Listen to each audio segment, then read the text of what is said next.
नमस्कार दोस्तों, स्वागत है आपका मेरे YouTube चैनल पर देसी इंग्लिश सेंटर पर। दोस्तों आज की स्टोरी बहुत ही प्यारी सी स्टोरी है, बहुत ही सुंदर स्टोरी है। और दोस्तों स्टोरी के साथ साथ आपको इसमें बहुत कुछ सीखने के लिए मिलेगा। हर वीडियो की तरह इसमें भी आपको एडवांस लेवल के वर्ड सीखने के लिए मिलेंगी, ग्रामर सीखने के लिए मिलेंगे। क्योंकि एक एक सेंटेंस देखेंगे कि कौन से टेंस का है, ताकि आपकी जो ग्रामर है उसकी प्रैक्टिस भी साथ के साथ हो जाए और जो वर्ड्स हैं उनकी भी करेक्ट प्रोनाउंसिएशन सीखेंगे। तो दोस्तों स्लोली स्लोली पढ़ेंगे ताकि आपको अच्छे समझ में आ सके, एक एक वर्ड का आपको अच्छे से अर्थ पता लग सके। तो आगे पढ़ेंगे दोस्तों। सबसे पहले वीडियो का टाइटल देखेंगे, वीडियो का नेम देखेंगे। The wolf, Bhediya. वुल्फ होता है दोस्तों भेड़िया। इन शिप्स स्किन, भेड़ की खाल में। भेड़िया भेड़ की खाल में, आप देख सकते हो भेड़ की खाल में यहाँ पे भेड़िया छिपा हुआ है। तो भेड़िया भेड़ की खाल में दोस्तों ये जो होता है इसको बोलते हैं एबस्ट्रोफी, जिसका अर्थ होता है के लिए हम इसका यूज करते हैं। कैसे यूज करते हैं? शिप्स स्किन यानी कि भेड़ की खाल। तो भेड़िया भेड़ की खाल में। आगे पढ़ेंगे दोस्तों। ए वोल्फ, एक भेड़िया। वोज हंग्री, एक भेड़िया भूखा था। दोस्तों भूखा था ये वाक्य हमारा पास्ट का सिंपल वाक्य है।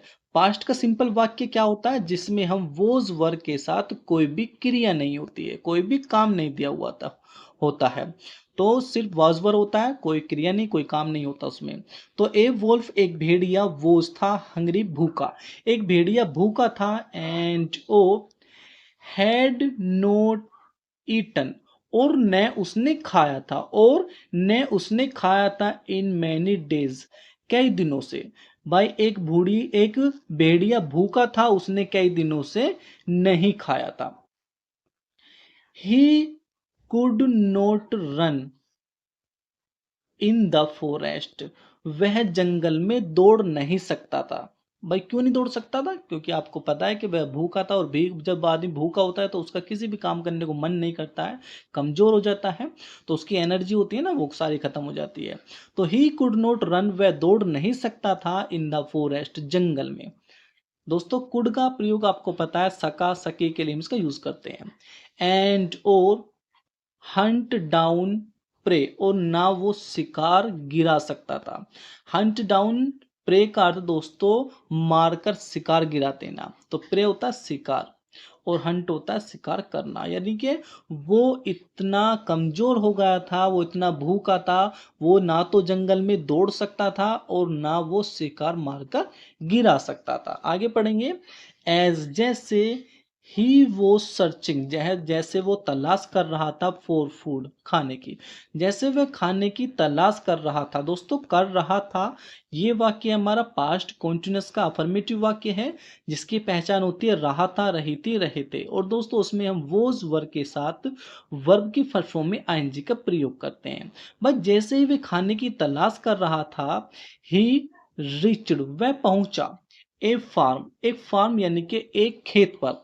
एक खेत, ये वैसे वाला खेत नहीं जो नॉर्मल होता है, ये फार्म वो वाला फार्म है जैसे मुर्गी फार्म होता है, और तुम्हारा बकरी फार्म, भेड़ फार्म, सुअर फार्म, वो उस तरह का फार्म है। तो वह एक फार्म पर पहुंचा खाने की तलाश करते हुए। ही सा, उसने देखा, दैट की the farm was full of ship, जो फार्म था, जो फार्म बना हुआ था, वो किससे फुल था? वो फुल था ऑफ शिप, भेड़ों से। वह फार्म भेड़ों से फुल था। ही वॉन्टेड, वह चाहता था। दोस्तों वॉन्ट का अर्थ है दोस्तों चाहना, और वॉन्टेड चाहता था। वह चाहता था, क्या चाहता था? टू टेस्ट, स्वाद लेना। बस स्वाद लेना चाहता था, वो टेस्ट करना चाहता था। सम मीट, कुछ मांस को। वह कुछ मांस या कुछ गोश्त को वो चखना चाहता था। बट लेकिन he could not enter it, लेकिन वह इसमें नहीं घुस सकता था। लेकिन वह इसमें नहीं घुस सकता था, किसमें?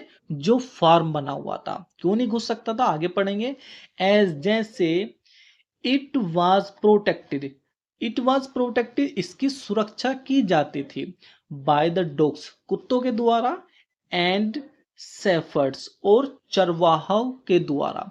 दोस्तों वो उस फार्म में घुस नहीं सकता था। क्यों नहीं घुस सकता था? उसकी जो देखभाल थी, प्रोटेक्शन थी, जो उसकी सुरक्षा थी, उसकी तो जो देखभाल की जाती थी वो कुत्तों के द्वारा की जाती थी। और जो चरवाहे होते हैं, चरवाहे कौन होते हैं दोस्तों? जो भेड़ों को चराते हैं, जो भेड़ों को चुगाने का काम करते हैं, उन्हें बोलते हैं इंग्लिश में शेफर्ड, और वैसे बोलते हैं चरवाहा। यानी कि चरवाहे और कुत्ते उनकी सुरक्षा किया करते थे। किनकी? भेड़ों की। दैट नाइट, उस रात, द वुल्फ, भेड़िए ने फाउंड, पाई। दोस्तों फाइंड माने पाना और फाउंड माने पाया। उस रात भेड़िए को पाया, क्या पाया? ए सिप स्किन, एक भेड़ की खाल। भाई उस रात उस भेड़िए को एक भेड़ की खाल पाई। नाउ अब आई कैन वियर दिस, अब मैं इसको पहन सकता हूं। दोस्तों कैन का अर्थ सकता, शक्ति, सकते के लिए इसका यूज करते हैं। उसने कहा, जब भाई उस भेड़िए को भेड़ की खाल मिल गई उस रात, तो उसने कहा नाउ अब आई कैन वियर दिस, मैं इसको पहन सकता हूं। वियर का दोस्तों पहनना।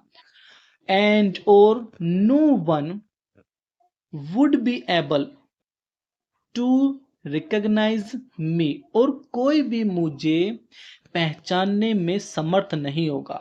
यानी कि कोई भी मुझे पहचान नहीं सकेगा।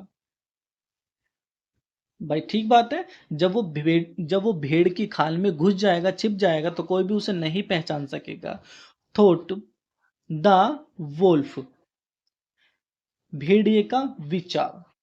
भाई ये भेड़िए का विचार था। और देखते हैं आगे।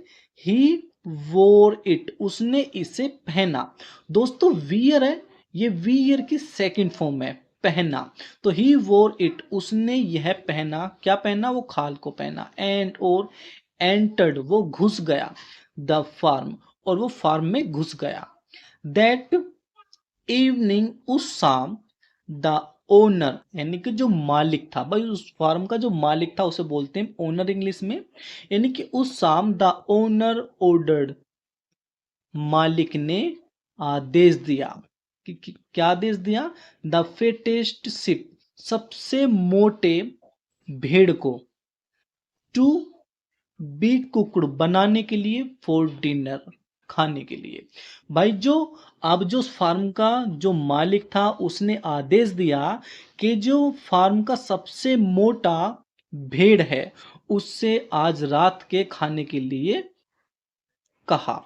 The cook laid his hand, cook यानी कि जो खाने बनाने वाला होता है उसे बोलते हैं कुक। यानी कि खाने बनाने वाले ने लेड, रखा, हिज हैंड्स, अपने हाथों को। कहां पर रखा उसने? ऑन द वोल्फ, भेड़िए पर।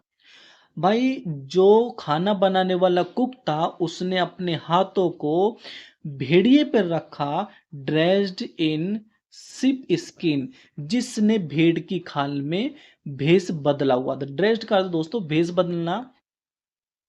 तो वो जो कुक था, वो खाने बनाने वाला जो था, उसने उस भेड़िए पर हाथ धर दिया जिसने भेष बदला हुआ था। नाउ अब द वोल्फ, अब भेड़िया, वाज स्केरिड, अब भेड़िया डर गया था। भाई डर गया था, क्यों क्यों डर गया था? क्योंकि उसे पता है कि मैं सबसे मोटा हूं, क्योंकि मैं खाल में घुसा हुआ हूं, और इसने मेरे ऊपर ही आके हाथ धर दिया, बनाने वाले ने। अब ये मुझे काटेगा और काट कर खा जाएगा। एंड और उसने क्या किया? वो डर तो गया। एंड और रन अवे, वो भाग गया। As fast as he could, इतना तेज भागा। एज फास्ट एज, जितना वह भाग सकता था, इतना तेज वो भागा। दोस्तों देखते हैं हमें से शिक्षा क्या मिलती है। Moral, seek to do harm, seek to do harm and harm will come to you.